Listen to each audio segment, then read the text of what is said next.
मैं आपको मेथी आलू के बहुत ही ज़्यादा टेस्टी पराठे बनाना बताती हूँ कैसे बनाए जाते हैं। आपने मेथी के या आलू के पराठे तो बहुत खाए होंगे, लेकिन आज जो मैं पराठा बनाऊंगी उसके अंदर आपको मेथी आलू दोनों का टेस्ट आएगा। उसकी वजह से ये खाने में और भी ज़्यादा टेस्टी लगेंगे। तो चलिए देख लेते हैं इनको कैसे बनाया जाता है। पराठे बनाने के लिए ये हमने 200 ग्राम मेथी ली, जिसे अच्छे से हमने साफ कर लिया। इसके अंदर जितनी भी मोटी डंडियाँ थी उनको निकाल लिया। इसके बाद हमने 3 से 4 बार साफ पानी से धो लिया है। 3 मीडियम साइज के बॉयल आलू जिसे कद्दूकस कर लिया है। अब हम सबसे पहले मेथी को महीन महीन काट लेते हैं। ये हमने मेथी को महीन महीन काट लिया है। अब हम इसके अंदर 2 कप गेहूं का आटा डाल देते हैं।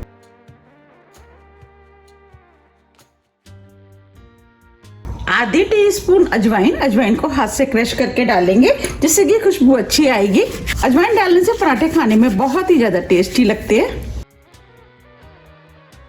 1 टीस्पून नमक आप अपने टेस्ट के अनुसार थोड़ा सा कम या ज्यादा भी कर सकते हैं। 1 टेबल स्पून देसी घी, इससे पराठे खस्ता बनके तैयार होंगे।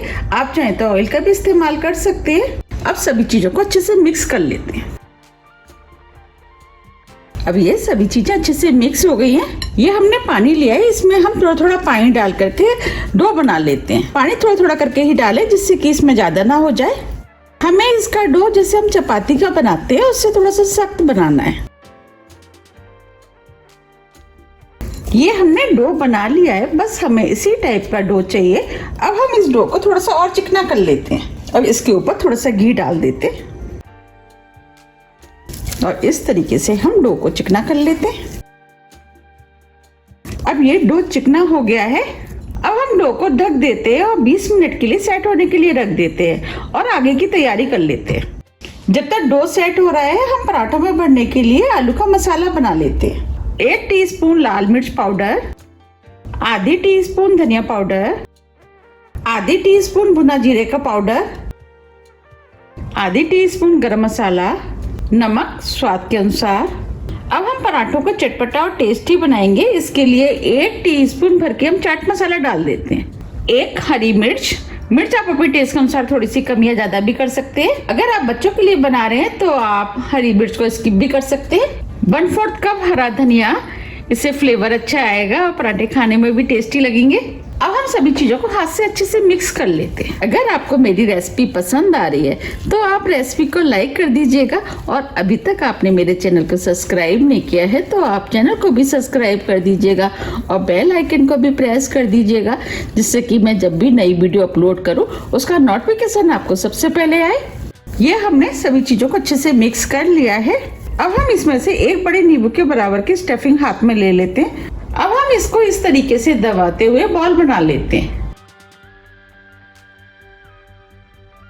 इस तरीके से पराठों में स्टफिंग भरने में आसानी रहेगी। ये हमने सभी आलू के बॉल्स बना लिए हैं। चलिए पराठा बना लेते हैं। 20 मिनट करीब हो गए हैं। अब ये डो भी सेट हो गया है। अब हम इस डो को थोड़ा सा और चिकना कर लेते हैं। अब ये डो चिकना हो गया है, इसमें से हम एक लोई तोड़ लेते हैं। देखिए, ये हमने 1 बड़े नींबू के बराबर की लोई तोड़ ली है। देखिए, इसको ढक करके हम साइड में रख देते हैं। ये हमने चकला लिया है। अब जो हमने लोई ली थी उसे हमने सूखे आटे में लपेट लिया है। अब हम इस लोई को थोड़ा सा बेल लेते हैं। देखिए, इस तरीके से, और इस लोई को हम हाथ में ले लेते हैं और इसके ऊपर हम थोड़ा सा ऑयल लगा देते हैं। आप ऑयल या घी किसी का भी इस्तेमाल कर सकते हैं। अब जो आलू की हमने स्टफिंग बनाई थी वो हम इसके ऊपर रख देते हैं और इस तरीके से हम चारों तरफ से फोल्ड कर लेते हैं। देखिए, इस तरीके से, जिससे कि स्टफिंग बाहर निकले ना। देखिए, हमने ये फोल्ड कर लिए। अब जो बचा है उसे भी हम इसी में दबा देते हैं और इसको इस तरीके से लोई को हम दोनों तरफ से दबा देते हैं। देखिए, ये लोई बन के तैयार हो गई है। अब हम दोबारा से इसे सूखे आटे में लपेट लेते हैं। देखिए, हमने दोबारा से सूखे आटे में लपेट लिए। अब हम इसे हाथ से दबा देते हैं, जिससे कि स्टफिंग जो हमने भरी है वो चारों तरफ फैल जाए। और हल्के हाथों से हम इसको बेल लेते हैं। हम ऐसे हल्के हाथों से ही बेलना है जिससे कि स्टफिंग बाहर ना निकले। हम ये पराठा थोड़ा सा मोटा ही बनाएंगे क्योंकि मेथी आलू के पराठे थोड़े मोटे ही बनाए जाते हैं। हमने पराठे को बेल लिया है।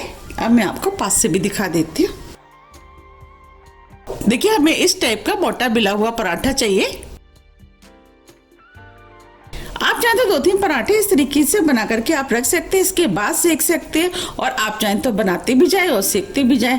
हम बनाते भी जाएंगे और सेकते भी जाएंगे। अब हम इसे सेक लेते हैं। पराठे सेकने के लिए हमने गैस पे तवा रख दिया है। तवा हल्का गर्म हो गया है। जो हमने पराठा बनाया था वो हम तवे पर डाल देते हैं। अब मीडियम फ्लेम पे पराठे को सिकने देते हैं। आप देख पा रहे हैं पराठे का ऊपर से कलर चेंज हो गया है। अब हम इसे पलट देते हैं और दूसरी तरफ से भी सिकने देते हैं। अब पीछे से हम चेक कर लेते हैं। देखिए पीछे से भी पराठा सिक गया है। अब हम इसके ऊपर थोड़ा सा ऑयल लगा देते हैं। आप ऑयल की जगह घी का भी इस्तेमाल कर सकते हैं। अब पराठे को पलट देते हैं।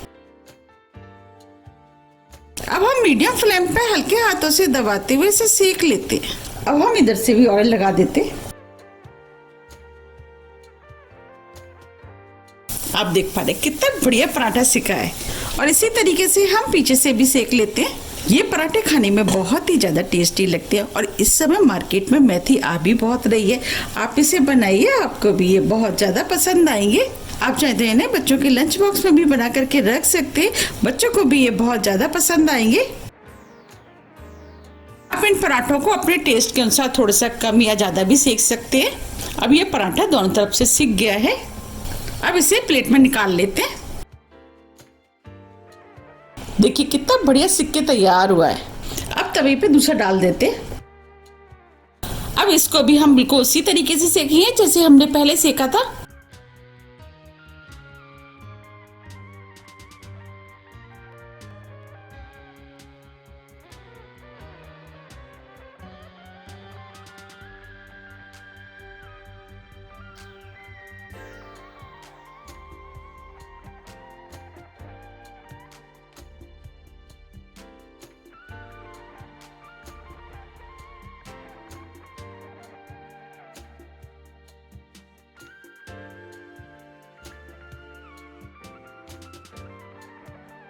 अब ये पराठा दोनों तरफ से सिक गया है। इसे भी हम प्लेट में निकाल लेते हैं। आप देख पा रहे हैं कितने बढ़िया फूले फूले बनके तैयार हुए हैं। हमें इसी तरीके से सभी पराठों को सेकना है। ये हमने पराठे बना लिए हैं। आप इन पराठों को अचार, दही, आप किसी के साथ भी खा सकते हैं। ये मैंने बूंदी का रायता बनाया है। इसके साथ खाने में तो और भी ज़्यादा टेस्टी लगते हैं। आप चाहें तो चटनी से भी खा सकते हैं। ये खाने में इतने टेस्टी लगते हैं कि आप इन्हें बिना चटनी, अचार, दही के भी खा सकते हैं। अब मैं आपको पास से भी दिखा देती हूँ। कितने बढ़िया सिके और कितने खस्ता सॉफ्ट बने हैं। देखिए बने हैं ना कितने सॉफ्ट। अब मैं आपको तोड़ के भी दिखा देती हूँ। कितने सॉफ्ट हैं। अंदर तक आलू चारों तरफ कितना बढ़िया भरा हुआ है।